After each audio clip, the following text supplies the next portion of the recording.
चमन को सजाया, अलौकिक छटा को किला गीत गाए, और मकरंद को भी है कलियां लुभाती। ज्ञान बिना बधिर मूक मांगे, तेरा नाम दिवे है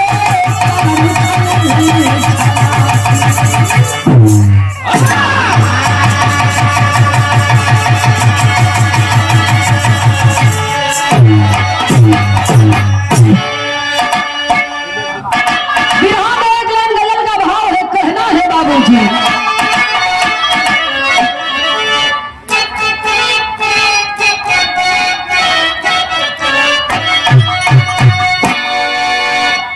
गजल का संकेत किए, अरे गुले गुले जा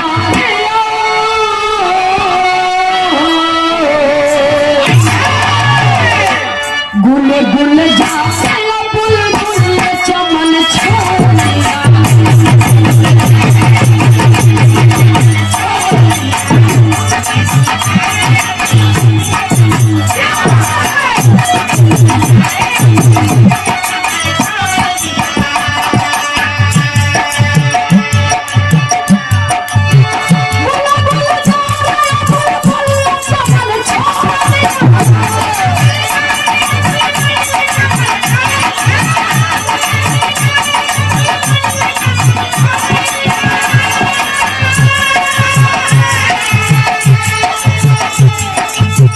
मैं तेरी याद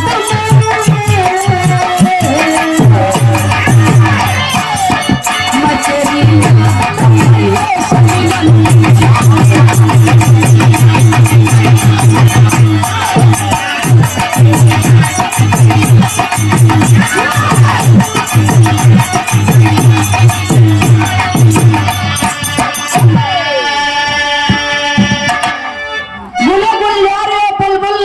छोड़ दिया, मैं तेरी याद में परियों से मिलन छोड़ दिया। किसी शायर ने कहा है, दिल लगी से दिल लगाने दिल लगी के घर गए, और दिल लगी ना दिल लगाया हम दिल लगा के मर गए। लेकिन विरहा में भाव है, कहना है,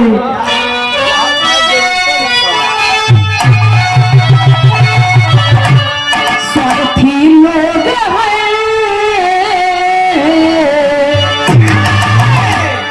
स्वार्थी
और श्रीमान होम राजपाल जी, ये हमारे कवि जी के चाचा श्री, आपके घर कमलों द्वारा सादर 21 रुपया पुरस्कार, बहुत बहुत सादर नमन है।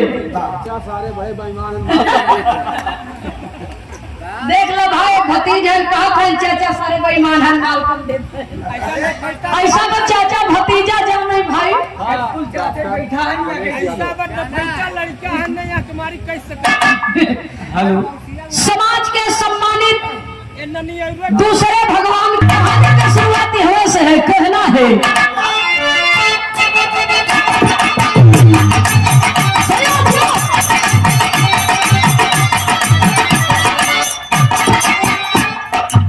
शिव की शक्ति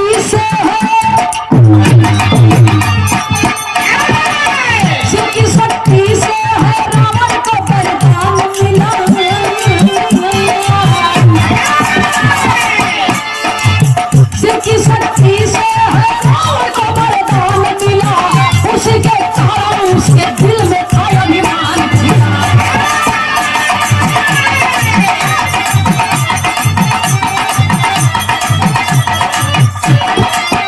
जनमानस में पूरे कर को लिया करता था,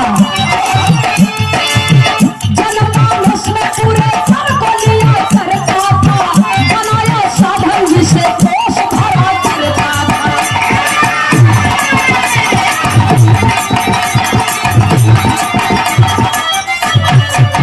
मद में चूर दशा ने यह विचार किया, चूर दशा ने यह विचार किया, दिया न चाहे को कभी सिंधु से पैदार किया।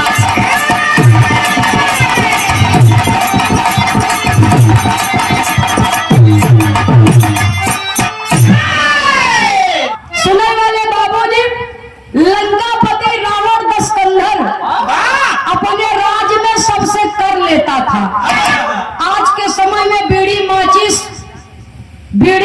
तंबाकू चीनी तेल साबुन सब चीज पर जैसे कर लग गवा, जीएसटी कहबा बच्चे पढ़ा लिखा सब हो जाए, कर कहबा तो ठेठ हिंदी तो सब चीज पर दे के पड़ता एक्स्ट्रा पैसा। वो पक्की पर्ची नहीं मिलती। और हमारे ब्रिजलाल पाल जी आपकी ओर से ये 11 रुपए का पुरस्कार आया है। शारदा माई के मंदिर विवाह, माई शारदा के बहुत बड़े भक्त हैं आप। शारदा माता आपके सदैव सुखी रखे। शारदा माई के भजन के फरमाइश में 10-15 मिनट रुको चाचा, ओकरे बाद सुनाई दे दे। बहुत बहुत सादर नमन है। सुने वाले बाबूजी, आज के समय के जीएसटी वह जमाने में रावण कर लेता रहा। तो रावण सोचा था कि सब लोग कर दे देते हैं, लेकिन समुद्र ने आज तक कर नहीं दिया। तब 12 बजे रात में जाके समुद्र देवता के पास में खड़ा होकर के दहाड़ने लगा। समुद्र देवता समझ गए कि रावण दशकंधर को किसी चीज की जरूरत है, इसलिए विनम्र भाव में तो बोलेगा नहीं, जब बोलेगा तो क्रोध में ही बोलेगा, क्योंकि इसके मन में अहंकार है, अपने धन और बल का घमंड है। तो गर्जना कर रहा है तो क्यों, चल करके देखना चाहिए। बिरहा में एक लाइन तर्ज का भाव है मास्टर साहब, कहना है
मनैया। अगर कुदरत अपनी शक्ति दिखा दे तो कोई विज्ञान काम नहीं करेगा। बीमारी आ रही कोरोना। सुने वाले हाँ हो कि उमर कुदरत के थोड़ा कम रहा लेकिन मनई की बुद्धि ज्यादा रही। कोरोना में वहाँ का करे जाते है, लेकिन हम इतने कहते हैं कि अगर कुदरत अपन शक्ति दिखाई दे तो फिर उसमें इंसान की कोई चालाकी नहीं चल सकती है। इसलिए कुदरत के खेल से, प्राकृतिक से इंसान सदैव हारा हुआ है। फंसा आना जाना भव झमेल बा मनैया। सुने वाले बाबूजी कवि को बिरहा शैली में टेरी के भाव में लिखना पड़ा। कहना है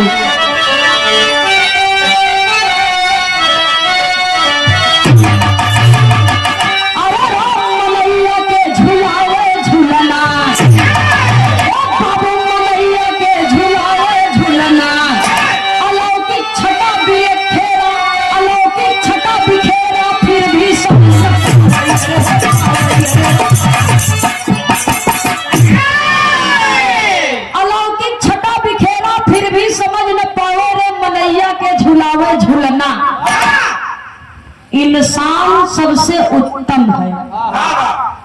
कहती मानव सबसे उत्तम है, मनई से ज्यादा गंदा क्यों नहीं है।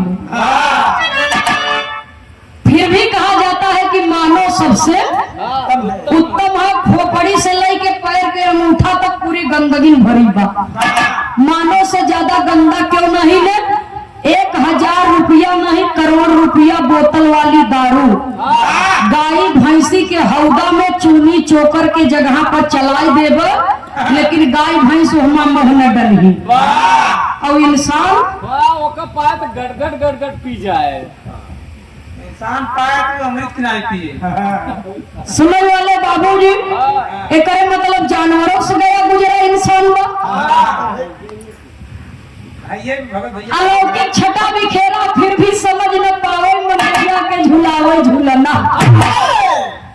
इंसान सबसे उत्तम है लेकिन जानवरों से ज्यादा गया गुजरा है।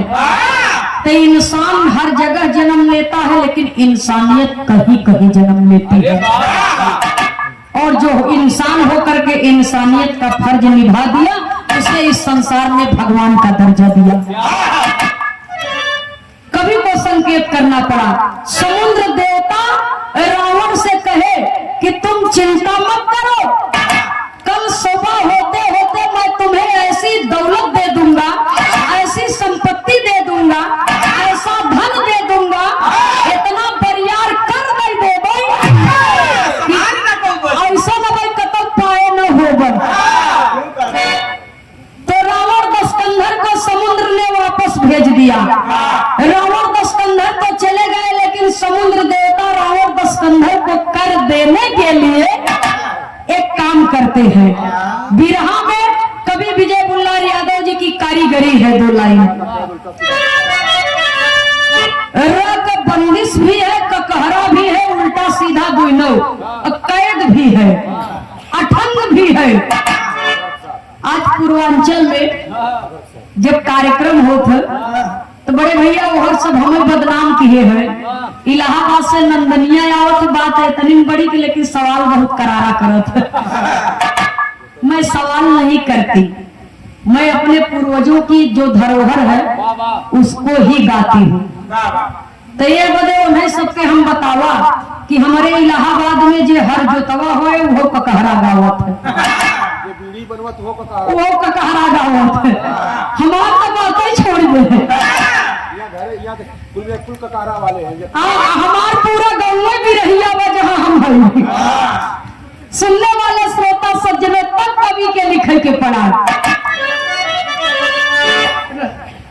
अच्छा देखिए हम तो सुई रख करके गाते हैं अपने होठ के बीचों बीच, लेकिन श्वेता जी के रजिस्टर में ये बिरहा लिखा हुआ है। तो अब ही सीखत है तो सुई तो बा नहीं, माचिस के तीली बा। तो सुई के जगह पर हम यह रख लेते हैं, यही के सुई समझ ले, इसको अधर कहते हैं। और हमारे प्रधान 4 चक्का के मिस्त्री साहब, सैदाबाद में दुकान है आपकी, सादर 21 रुपया दे करके सम्मान किए, बहुत बहुत सादर नमन है। तो कवि लिखते हैं, हमने थोड़ा सा प्रयास किया है, कहने वाले से ज्यादा सुनने वाले विद्वान हुआ करते हैं, इसलिए बिरहा में भाव है।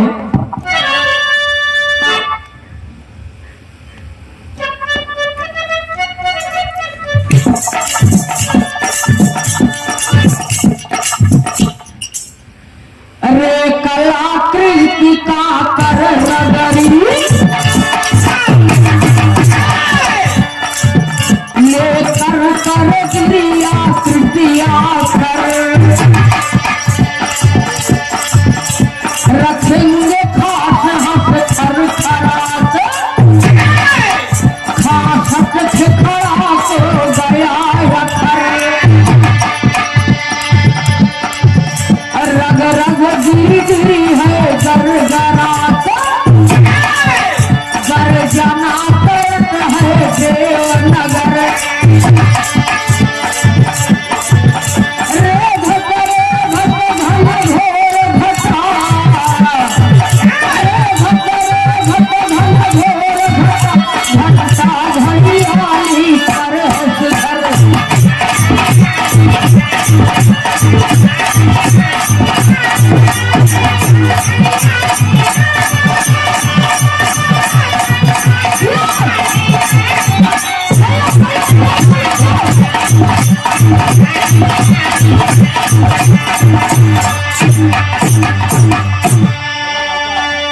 कलाकृति का कर रगरी लेकर कर गिरी आकृतिया कर रखेंगे खास आस खर खरात खासत थे खड़ा तो गया अखर रग रग गिर गिर है गर गरात गर्जना करत है देवनगर रे घट घन घोर घटा घंटा घड़ियाली शोर सुभर मचा तहलका नर नारी में गई खबर लंका अंदर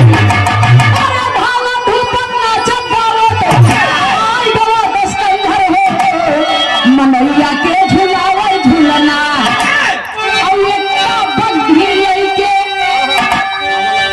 एक बग्घी लेके रावण लगा ढोरावई मनैया के झुलावे झुलना।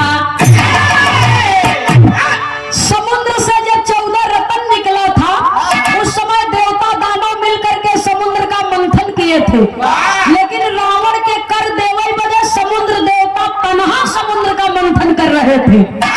तब लिखा गया रे कलाकृति का कर रगरी लेकर कर गिरी आकृति आकर कंकड़ से कंकड़ की रगड़ जब हो रही थी तो कंकड़ से कंकड़ की रगड़ में जितने जलजीव रहे समुद्र में क्योंकि पेट छिलाई जाता, क्योंकि पीठ छिलाई जाता, क्योंकि शरीर लहूलुहान पड़ी है, तो सब लोग की हृदय से आह निकल रही थी कि जाओ रावण, आज तुम्हारे लालच के चक्कर में हम लोग अपना प्राण त्याग रहे हैं, छटपटा रहे हैं।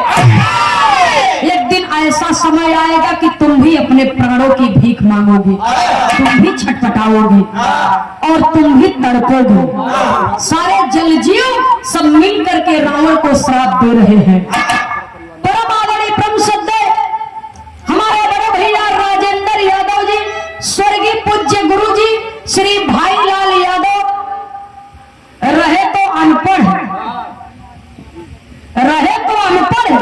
लेकिन जौन बिरहा याद करके गाय के गुरु जी के भी लिखा हुआ कई बिरहा हमारे पास है कि आज के पढ़ा लिखा कवियन के और गवैयन के बस के नहीं है। पूज्य भैया जी की ओर से बहुत बहुत सादर नमन, आशीर्वाद की कामना है। गुरु जी के श्री चरणों में सादर नमन करती हूँ। सादर 51 रुपया दे करके सम्मान किए। समुद्र देवता सवेरे के टाइम में रत्न जड़ित पहाड़ों छलकाई दिए संभव। समुद्र के किनारे रत्न जड़ित पहाड़ का अंबार लग गए।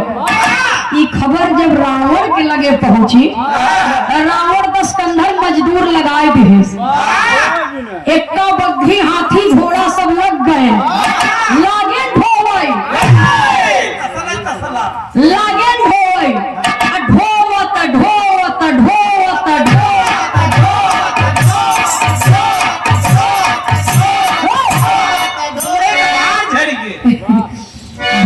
ढोवत मजे टाइम बीती है। जितने ढोवत है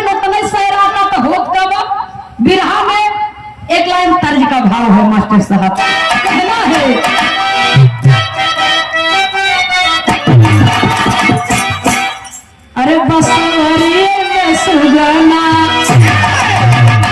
दुनिया गावे बोले हरी हाँ लेकिन दादा राम कैलाश जी गावे अरे बसवरिए में सुगना अरे काटे गई है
जैसे के तैसे गिरी सोचे रावण जैसे के तैसे गिरी सोचे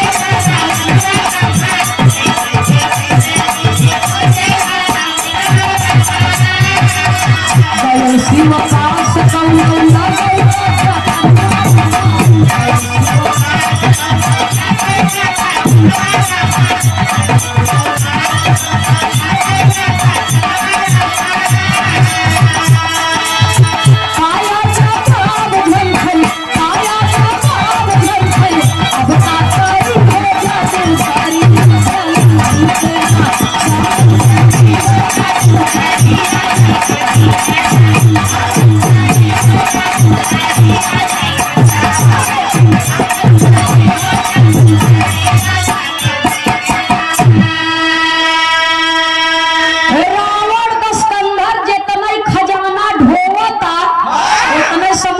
पास रवावत है ले जा बेटा देखी तोहरे अंदर शक्ति बाकी हमरे अंदर ले जा बेटा ले जा जितने ढोवत है उतने उस रवावत है खजाना कम होए के नाम ही नहीं लेता वह रावण दस्कंधर का लंका खजाना से भर गए अब जगह नहीं बचा रखे कहाँ लेकिन लालच कम नहीं हो रहा है अपने गुरु बाबा भोलेनाथ के पास में रावण दस्कंधर पहुंचा काय कोनो उपाय लगाए देता गुरुजी रावण दस्कंधर के बतिया सुन के बाबा भोलेनाथ कहा देखा रावण कर ले वाला जा नहीं कर दे वाला जा हमसे मतलब नहीं बा रावण दस्कंधर का कोनो उपाय लगाए दे और मैं धीरे धीरे थक चुका हूँ जब इतना बतिया बाबा भोलेनाथ सुने कहा जे कर दिए बा उन्हें उपाय भी बताई है उन्हीं के शरण में जा रावण दस्कंधर जवाब पा गया बाबा भोलेनाथ से तो चुप हो गया चल दिया गुरु के शरण में जब शरण नहीं मिली तो चल दिया बिरहा का आखिरी तर्ज है कहना है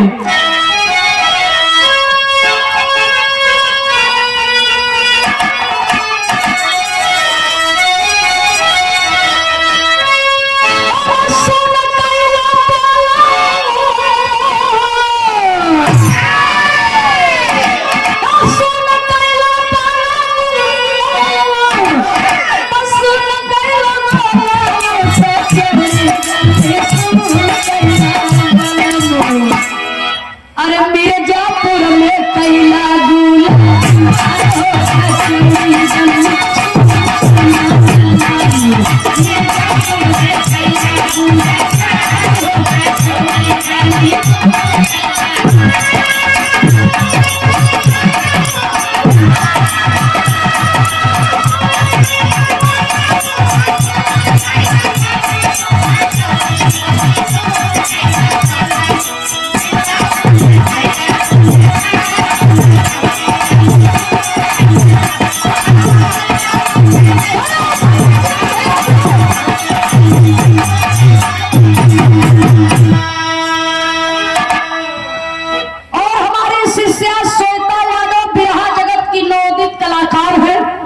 ये पैसा और माला इसलिए हमने इनको वापस किया क्योंकि पुरखा पुरनिया लोग कहे हैं शिष्य का फर्ज होता है गुरु को सब कुछ दे, गुरु का फर्ज होता है शिष्य से कुछ न ले।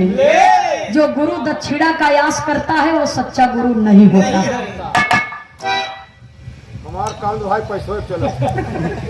आप कभी हैं, आप गार्जियन हैं पार्टी के, आपके जिम्मेदारी पर इतना बड़ा परिवार का पौबा न तक कहाँ से। सुनने वाले बाबूजी कभी को संकेत करना पड़ा, कहना है, लेकिन हमने अपनी बात कही है उनके लिए।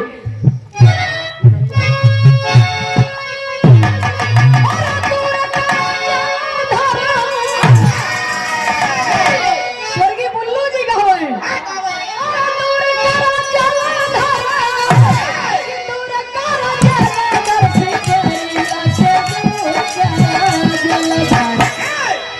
करिया के दूर कर जलधर, अरे चल गई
जोड़ करके कहा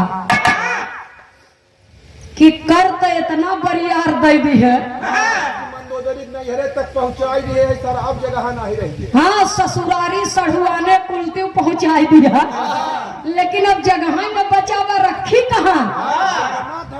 ससुरारी पहुंचाई दिया। हाँ, नहीं कहे पहुंचवाए रहने। अच्छा भैया हो, ये नहीं रावण समझ ही ले। हाँ, रावण का रावण के वो है, रावण ठीक बा, इतना बड़ा नामी आदमी रहा रावण, तब बरियार में नहीं खिया रिश्तेदारी हो तो गर्व के बात हो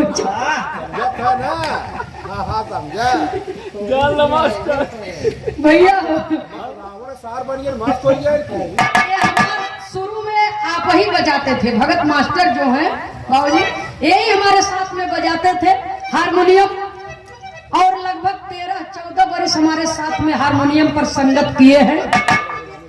और समय बदला और आज ये हमारे श्वेता जी के साथ में हारमोनियम पर संगत कर रहे हैं, लेकिन कोशिश तो वही अरे भाई सुनने वाले बाबूजी, बिरहा में कवि को संकेत करना पड़ा। बिरहा का अंतिम निष्कर्ष, रावण दशकंधर के बात सुन करके समुद्र देवता रावण दशकंधर के एक इंसानी खोपड़ी दिए, कहा यही में भर ले, जब ये भर जाए तो लेके चला जाए। रावण दशकंधर दास दासियों को आदेश दिया। समुद्र देवता ने कहा खबरदार, ये कोई साधारण खोपड़ी नहीं है, एक दास दासी छुई ही तो जर के भस्म हो जाए। यदि आपको धन चाहिए तो स्वयं भरना पड़ेगा। रावण दशकंधर लालच का वशीभूत होकर एक दास की भांति उस खोपड़ी में धन भरने लगा। जब उस खोपड़ी में धन भरने लगा तो मजे का टाइम जब बीत गया तो जब झांका था तो वो खाली नजर आवता। फिर लगा भरे, फिर कुछ समय बीत गया, फिर झांका था तो खाली नजर आवता। गाड़ी लोड नहीं होता हुआ। रावण बस कंधर कहा है।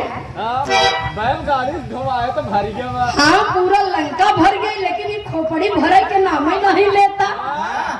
कुछ देरी के बाद फिर जब झांका था तो फिर खाली नजर आवता। रावण दस्कंधर लालच का वशीभूत होकर दास की तरह, नौकर की तरह धन भरने लगा और भरते भरते परिश्रम करते करते बाबूजी रावण दस्कंधर की बाहें थक गई, लेकिन वो खोपड़ी नहीं भरी। रावण दस्कंधर थक करके चूर हो गया।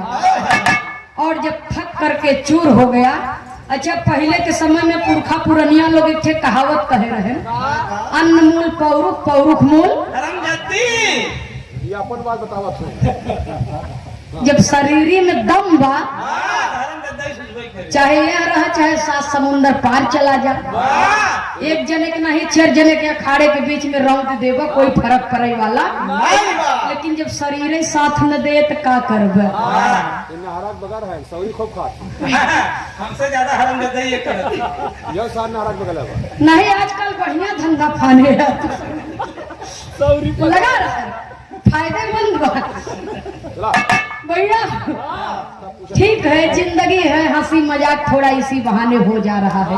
4 दिन की जिंदगी है। सुने वाले बाबूजी, रावण दस्कंधर जब थक गए, अब उसका हाथ पैर काम नहीं कर रहा है, काफी समय से लगा हुआ है, लेकिन खोपड़ी भरे के नाम नहीं लेता। तब रावण दस्कंधर अंत में थक हार करके जब मन से भी हार गया, शरीर भी थक गई और मन भी हारने लगा, तो ये हकीकत है मन के हारे हार और मन के जीते।